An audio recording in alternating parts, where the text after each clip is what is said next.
Today we're talking about drawing with a grid. What you'll need for this is a pencil, eraser, some paper, and a straight edge.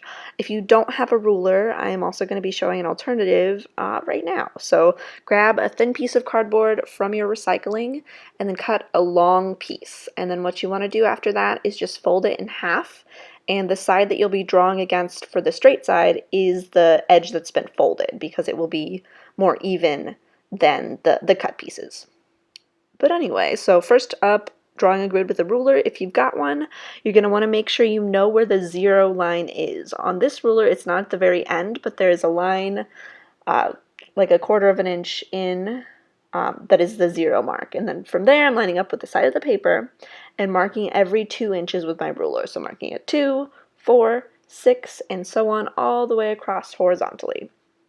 And then I'm doing the same thing, lining up at the 0, and marking every 2 inches at the top. And because I've measured at the top and bottom of the page, when I line up those marks, my ruler will be perfectly straight and I can start making my grid lines. And really take the time to make sure that your ruler is lined up with both marks before going ahead and making your line to connect them. And then next you're going to switch to the opposite side, so I'm now measuring every 2 inches up the side of my paper on both sides. And then you guessed it, after you have those marks on both sides, you connect them across. And actually, because my paper is so large, I'm going to put a third set of measurements right in the middle you'll see in just a second, to connect to the sides because my ruler is not long enough to reach both sides of my paper. So I'm using the length of the ruler and then just scooting it over to finish. And because I have the measurement, I know that it will be straight across. And next on to gridding with cardboard. So if you don't have a ruler, this is a really good alternative.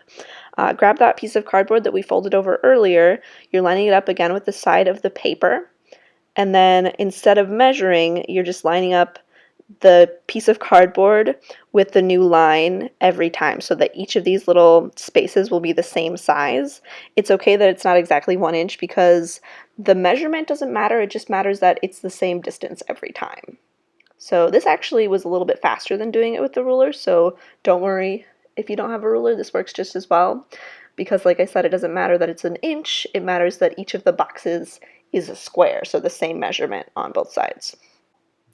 For the drawing portion, you're going to choose a picture and then repeat the gridding process over the photo. And then you can see that my picture is labeled alphabetically across the top and then numerically down the side, and this is so I will be easily able to find where I'm at as I'm drawing, otherwise it can get a little bit confusing.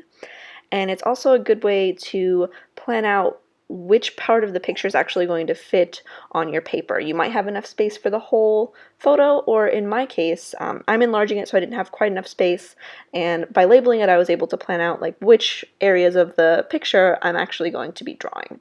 And then I'm choosing a place to start, so I'm finding the same box on my drawing paper as on my picture, and then I'm looking at just that box and where the lines in that box are intersecting with the grid, because that is how this helps with proportions. So I'm looking at how close like the top of the eyelid is to the top of the box and repeating that same proportion in the box where I'm drawing. And you can see that I'm actually enlarging as I go. You can decide if you would like to be enlarging your photo as well, or if you're going to stick with like a 1-to-1 ratio where you're drawing the same size as the picture.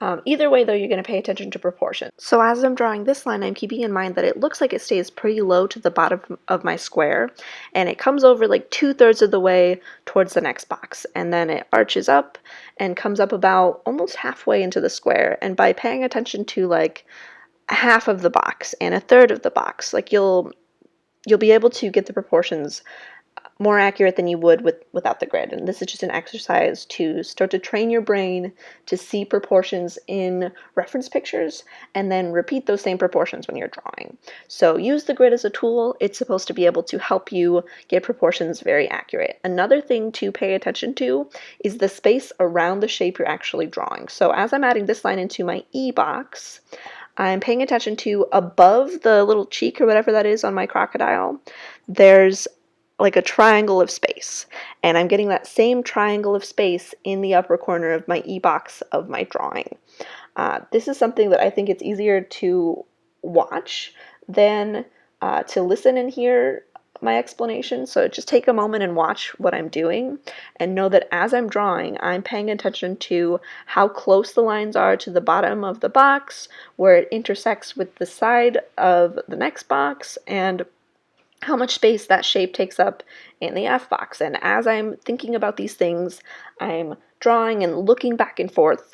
And it's important to know that you're not just looking at either the picture or the drawing, but continuously looking back and forth at both to make sure that you're getting those proportions as close as you can, because this is really an exercise in practicing proportions. Now, like I just mentioned, there's really only so many ways I can verbally explain what I'm doing before it's really overwhelming to try to remember all of the advice that I'm giving. So I'm not going to try to explain each of these little lines and what I'm thinking as I'm making them, but just pay attention as you watch the rest of this time lapse. So know that I'm looking back and forth continuously between the photo and the drawing, and I'm checking myself as I go to make sure that the proportions in each little box, because I'm really taking it one box at a time, are looking correct. And if something doesn't look correct, take a second, compare the boxes in the picture with the boxes in your drawing, and figure out what's looking a little bit funny. But like I said, for the rest of the time lapse,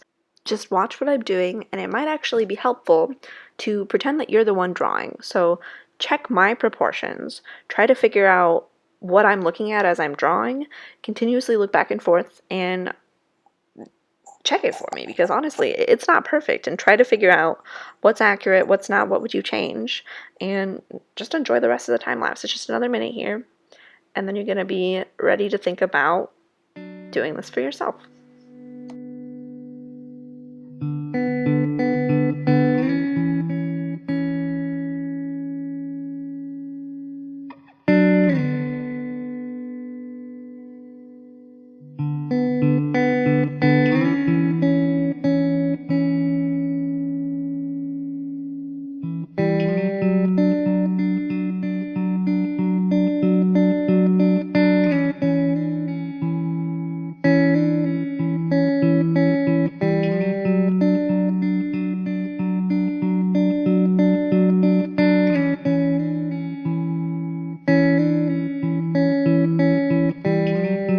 That is grid drawing. So remember, take it one box at a time, and there's nothing left to talk about. Just go get started. I'm excited to see what you do this week.